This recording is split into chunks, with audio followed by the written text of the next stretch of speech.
अस्सलाम वालेकुम दोस्तों, मैं हूं काश अकरम और आज की एक वीडियो में हम दो शिकार करेंगे।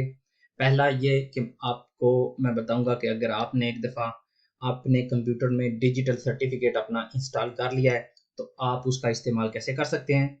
और दूसरी जो चीज़ हम सीखेंगे वो ये है कि अगर हम किसी जगह पे काम लगे हुए थे और हमारा काम जो है ना वो ख़त्म हो गया तो ऑनलाइन हम पारो अप्लाई कैसे कर सकते हैं अपने डिजिटल सर्टिफिकेट के साथ, बजाय इसके कि हम वो जो फॉर्मूलारी होता है उसको फिल करें और उनको भेजें ताकि वो हमसे रब्ता करें। आप देखेंगे इस तरह ऑटोमेटिकली हमारी जो है ना वो एप्लीकेशन जो दर्ज हो जाती है और बहुत ही कम अरसे में वो हमसे वो रब्ता कर ले। सबसे पहले आपके पास होना चाहिए डिजिटल सर्टिफिकेट। अगर आपने अभी तक इंस्टॉल नहीं किया अपने कंप्यूटर में तो मैंने ये सारा प्रोसेस शुरू से सिफर से लेकर जब तक आपके कंप्यूटर में डिजिटल सर्टिफिकेट आ जाता है उस वक्त तक ये सारी मालूमात दो वीडियोस में एक्सप्लेन की है। पहले में हम अप्लाई करते हैं, दूसरे में इंस्टॉल करते हैं। तो वो अगर आपने नहीं देखी तो पहले वो वीडियो देख के अपने कंप्यूटर में आपने डिजिटल सर्टिफिकेट जो है ना वो इंस्टॉल करना है। यहाँ ऊपर आपको लिंक जो है ना वो नज़र आया होगा जिसके ऊपर आप क्लिक करके उस वीडियो तक जा सकते हैं जिसमें मैंने बताया कि आप ये डिजिटल सर्टिफिकेट कैसे इंस्टॉल कर सकते हैं। अभी सारी वीडियो कंप्लीट करने के बाद दोबारा मैं जब आप सारी वीडियो देखेंगे तो आपको पता चलेगा कि एंड तक मैंने एक चीज़ एक्सप्लेन नहीं की थी, तो वो मैं आपको अभी बता देता हूँ कि डिजिटल सर्टिफिकेट के साथ आपके कंप्यूटर में ये ऑटो फिर्मा इंस्टॉल होना चाहिए। ऑटो फिर्मा के लिए आपको कहीं जाने की ज़रूरत नहीं, सिर्फ और सिर्फ आपने ये एप्लीकेशन जो है ना वो इंस्टॉल करनी है। मैं यहाँ पे इंस्टॉल करके आपको नहीं बताऊंगा क्योंकि मेरे पास पहले से इंस्टॉल्ड है, लेकिन ये आप करेंगे गूगल पे आपने लिखना है ऑटो फिर्मा इंस्टॉलर, मतलब या जो भी ऑटो फिर्मा लिखेंगे तो फिर भी यही खुलाएगा। तो आपने करना है इसके ऊपर क्लिक करनी है और आपके कंप्यूटर के हिसाब से अगर 32 बिट्स हुआ तो आपने यहाँ पे, अगर 64 है तो यहाँ से, तो विंडोज़ के लिए तो आप इसको इंस्टॉल करेंगे और उसके बाद आपने प्रोसेस शुरू करना है। क्योंकि जब आप एप्लीकेशन अपनी मुकम्मल जो है ना फिल करेंगे तो एंड पे आप जो ऑप्शन होता है वो होता है फिरमार का, और फिरमार आप तभी कर सकेंगे जब आपके पास ऑटो फिर्मा होगा। तो आज की वीडियो का आगाज़ हम ये सुपोनेट करते हुए मतलब करेंगे कि आपके पास डिजिटल सर्टिफिकेट है और आपने ऑटो फिर्मा जो है ना वो इंस्टॉल किया हुआ है, और उसके बाद ही आप अगला जो है ना प्रोसीजर शुरू कर सकेंगे। सेपे punto एस लिखने के बाद हम इसकी जो पहला ही पेज इसका खुलेगा सेपे punto एस, इसके ऊपर क्लिक करेंगे, इसको encerrar करेंगे और जाएंगे directamente prestaciones por desempleo। prestaciones por desempleo के बाद हमने क्या करना है, presenta su solicitud online presencial या ऑनलाइन con firma electrónica। तो हमने क्या करना है, हम जाएंगे online, realiza su trámite online.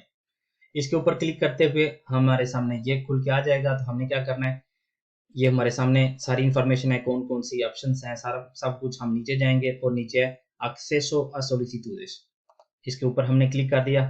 अब ये जो पेज हमारे सामने खुल के आ गया, इसके ऊपर जो पहली है वो है solicitud de prestación contributiva, इसके ऊपर हम क्लिक करेंगे तो ये पेज खुल के आ जाता है। इस पेज में हमने क्या करना है, यहाँ पे क्लावे परमानेंटे के साथ भी हो सकता है और डिजिटल सर्टिफिकेट के साथ भी हो सकता है। मैं किसके साथ करने जा रहा हूँ, डिजिटल सर्टिफिकेट के साथ। तो हम उसके ऊपर क्लिक करेंगे तो यहाँ पर वो हमारा जो हमारे कंप्यूटर में इंस्टॉल है डिजिटल सर्टिफिकेट उसको रिकॉग्नाइज करेगा।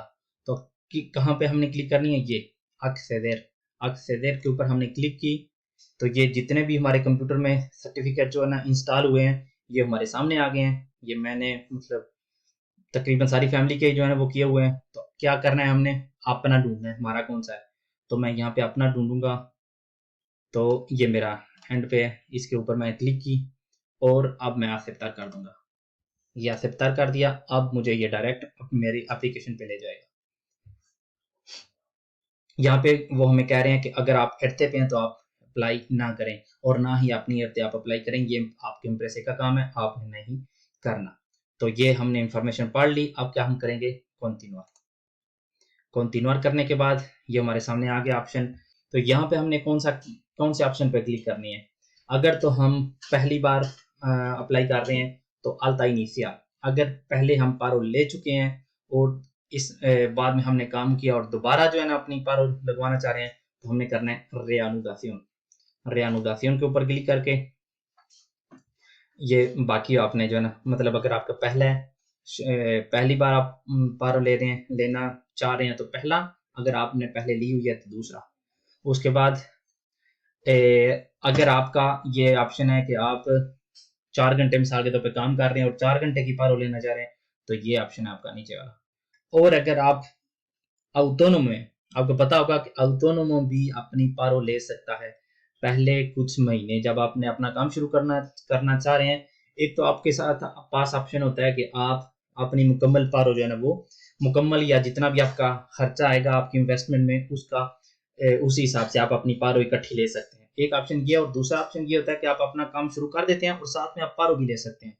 ये मतलब जो नए ऑटोनोमस हैं या जो बंदा नया काम शुरू करता है उनके लिए ये ऑप्शन मौजूद है। तो अगर वो आपका केस है तो आप यहाँ पे क्लिक करेंगे। लेकिन मैं आपको सिंपल सा जो केस है उसमें ही जाते हैं। नॉर्मल ट्राबाजादोर काम कर रहा था, काम खत्म हो गया, तो अब वो पारो ले रहा है। रेयानुदासियोन पे किया, और ये आपने क्या रेजिमेन स्पेशल, मतलब समंदर में आपने मछेरों वगैरह का वाला काम तो नहीं किया। नो, अगर आपने किया तो सी करते हैं, लेकिन ये ऑटोमेटिकamente मतलब पहले से नो ही लगा होता है, इसमें आपको कोई छेड़छाड़ करने की जरूरत नहीं। तो ये करने के बाद मैं क्या करूंगा, इसको कॉन्टिन्यूअर किया तो ये सामने मेरी दातोस आ गई हैं जो पहले से इस सेपे के पास थी, या अगर नहीं भी होती फिर भी आपका जो डिजिटल सर्टिफिकेट है उससे आपकी दातोस जो है ना ये कॉपी कर लेते हैं। नोम्ब्रे apellido, segundo apellido, सेक्सो DNI सारा आपने एक दफा इसको कॉन्फर्म कर लेना कि यही आपका है। अगर ठीक है तो आप इसको कंटिन्यूअर करेंगे। अब आ जाते हैं जहां पे आपने काम किया। अगर तो आपने स्पेन में काम किया है तो स्पानिया लगा हुआ है, परफेक्ट, आपने छोड़ देना। अगर आपने किसी और यूरोप के किसी और कंट्री में काम किया और उसका अब आपका उस हिसाब से आपकी पारो बनती है, तो फिर आपने यहाँ पे मुल्क का नाम लिखना है और सारी जो है ना वो किस दिन से किस दिन तक आपने काम किया। लेकिन क्योंकि मैंने आपको बताया सिंपल सा केस है, हम यहाँ पे वो जो स्पेसिफिकेशंस होती हैं जो कि वकील जो है ना इस तरह के केस जो है ना सही तरह से कर सकते हैं, हम जो है ना सिंपल से केस में जाएंगे कि हमने सिर्फ और सिर्फ स्पेन में ही काम किया। तो स्पानिया लिखा हुआ है, हम इसको कंटिन्यूअर करेंगे। तो ये अगला स्टेप आ गया। इसमें क्या है वो आपको बता रहे हैं कि आपको जो लेटर वगैरह सेपे की तरफ से आएंगे वो कहाँ है। तो अगर आपने जो आपकी रिहाइश का एड्रेस है अगर आपने वही देना है तो सिंपलीमेंट आपने यहाँ पे क्लिक कर देनी है, और जहाँ पे आप रह रहे हैं वहीं पे ये आपका नीचे जो है ना एड्रेस भी होगा, तो वहीं पे जो है ना लेटर्स आएंगे। अगर आप चाह रहे हैं कि आपको नोटिफिकेशन जो भी मिले किसी और एड्रेस में मिले तो आपने यहाँ पे क्लिक करनी है और ये फिलअप कर देना। ये करने के बाद नीचे आ जाए, यहाँ पे आपने कुछ भी नहीं लिखना, और यहाँ पे आपका अपना जो है ना ईमेल और टेलीफोन नंबर आपने अपना लिखना है। दोनों चीजें लिखने के बाद आप करेंगे इसको कंटिन्यूअर। इसको कंटिन्यूअर करने के बाद अब आपकी जो फैमिली की सिचुएशन है उस हिसाब से आ जाएगा, मतलब आपकी फैमिली में कितने मेम्बरान हैं, तो आपने ये जो है ना वो देख लेना है। अब इकोस यहाँ पे आएंगे, तो अगर तो आपके बच्चे पहले से ही ऐड हैं यहाँ पे तो फिर आपको यहाँ पे कुछ करने की ज़रूरत नहीं। लेकिन अगर ऐड नहीं तो फिर आपने यहाँ पे उनका nombre, apellidos, DNI, fecha de nacimiento, ये सारी उनकी दातोस लिख के añadir hijo कर देना है।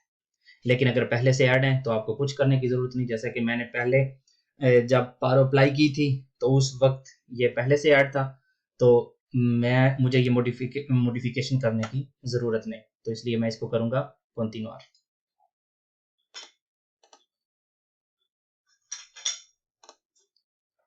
अब आ जाते हैं आपकी बैंक अकाउंट जहाँ पे आपकी पारो आएगी, तो ये आपने कंफर्म कर लेना है कि आपका ये जो एड्रेस है मतलब बैंक का जो अकाउंट है वो ठीक है। अगर ठीक है तो आपने इसको कंटिन्यूअर कर देना है।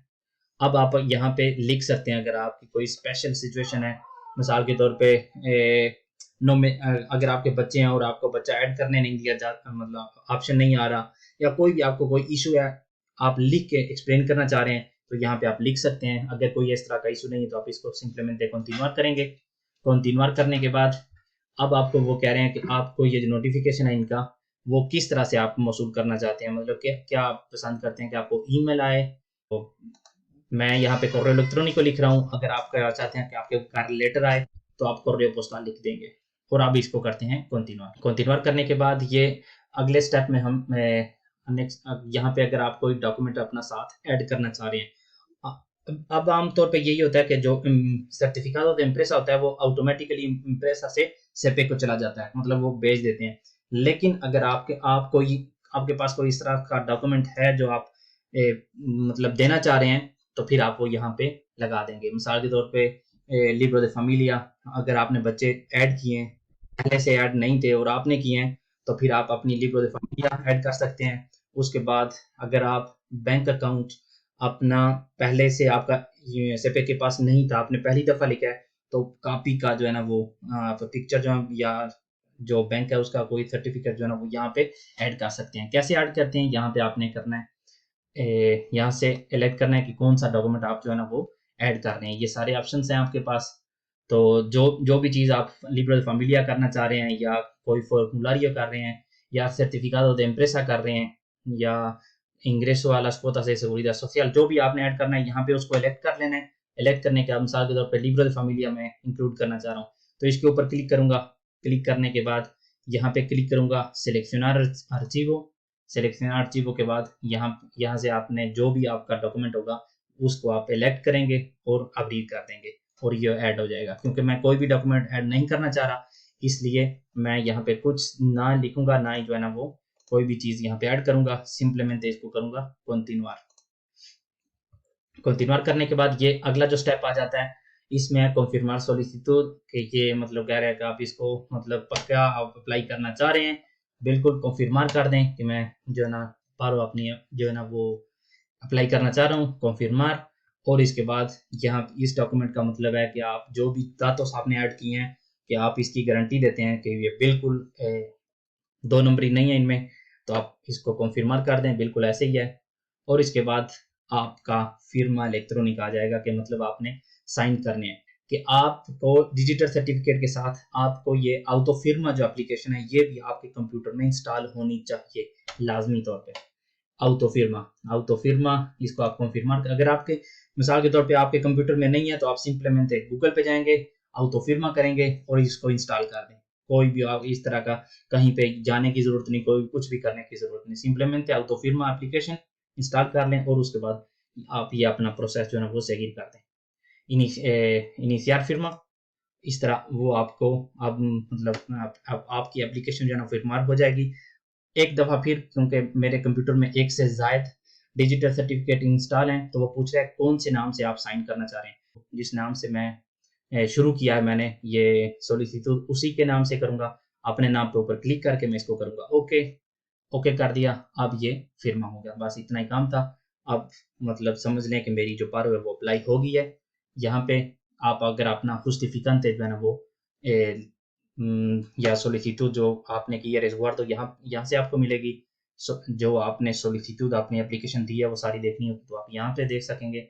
ये मैं क्या करूँगा, अपनी जो रेजगार तो वो डिस्कारगार कर ली मैंने अपने कंप्यूटर में, और अब क्या करना है सिंपलीमेंट सालिर। जब आप सालिर हो जाएंगे मतलब आपकी पारो जो है ना वो अप्लाई हो चुकी है, अब आप यहाँ से सालिर हो जाते हैं और इस तरह से हमारा प्रोसेस जो है ना वो कंप्लीट हो गया। मेरी जो पारो थी वो अप्लाई होगी। अब क्या होगा, अगर तो आपके डॉक्यूमेंट्स मतलब आपके केस में कोई इशू नहीं है, इशू मतलब आपका एम्प्रेसे का सर्टिफिकेट उनको मिल गया है, आप बाखे पे हैं और आपने अपना तरखेता दे demanda पहले से बनवाया हुआ है, तो फिर वो आपसे रब्ता भी नहीं करेंगे, डायरेक्टली आपकी जो है पारो ओके करके आप महीने बाद आपके अकाउंट में भेज देंगे। लेकिन अगर आपसे कोई मतलब किसी डॉक्यूमेंट की ज़रूरत उनको हो जो कि उनको चाहिए, तो वो आपको जो अपने टेलीफोन का नंबर दिया है उस पर रब्ता करेंगे। अगर आपकी डॉक्यूमेंट्स के साथ कोई इशू हुआ तो वो आपसे रब्ता टेलीफोन के ज़रिए या ईमेल के ज़रिए आपसे रब्ता कर लें। और यही थी आज की वीडियो। उम्मीद करता हूँ कि आपको इस वीडियो से कुछ ना कुछ नया सीखने को ज़रूर मिला होगा। अगली वीडियो तक के लिए मुझे इजाज़त दीजिए। अल्लाह हाफिज़।